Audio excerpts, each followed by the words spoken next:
Keluarga curiga ada orang penting di balik kematian Kasat Narkoba AKBP Budi Alfred Stowoliu. Kasat Narkoba Polres Metro Jakarta Timur AKBP Budi Alfred Stowoliu ditemukan meninggal dunia akibat tertabrak kereta api. Pihak keluarga AKBP Budi Alfred Stowoliu mengungkap, sebelum ditemukan meninggal dunia kondisi korban baik-baik saja.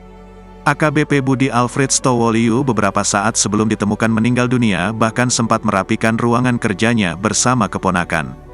Saat sedang merapikan ruangan itulah, AKBP Budi Alfred Stowoliu menerima telepon dan setelahnya tiba-tiba sudah ditemukan meninggal dunia di rel kereta api. Paman AKBP Budi Alfred Stowoliu, Siprus A. Tatali menuturkan pihak keluarga besar menduga Budi meninggal dunia akibat sebab tertentu, karena beberapa saat sebelum jasad ditemukan, Budi sempat menerima telepon dari seseorang.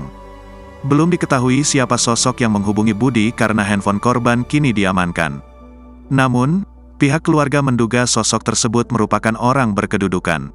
Jam 9 waktu Indonesia Barat di Polres ada orang menelpon.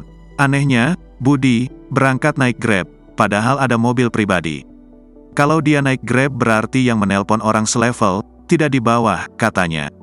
Selain itu, AKBP Budi Alfred Stowoliu pun memiliki keluarga yang sejahtera dan bahagia. Secara ekonomi pun keluarga Budi sejahtera karena sang istri berprofesi sebagai pengusaha, dan anak laki-laki sematawayang korban sedang menjalani pendidikan kepolisian.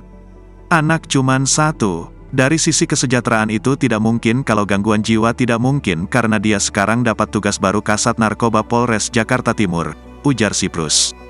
AKBP Budi Alfred Stowoliu diduga tewas tertabrak kereta api 320 Tegal Bahari.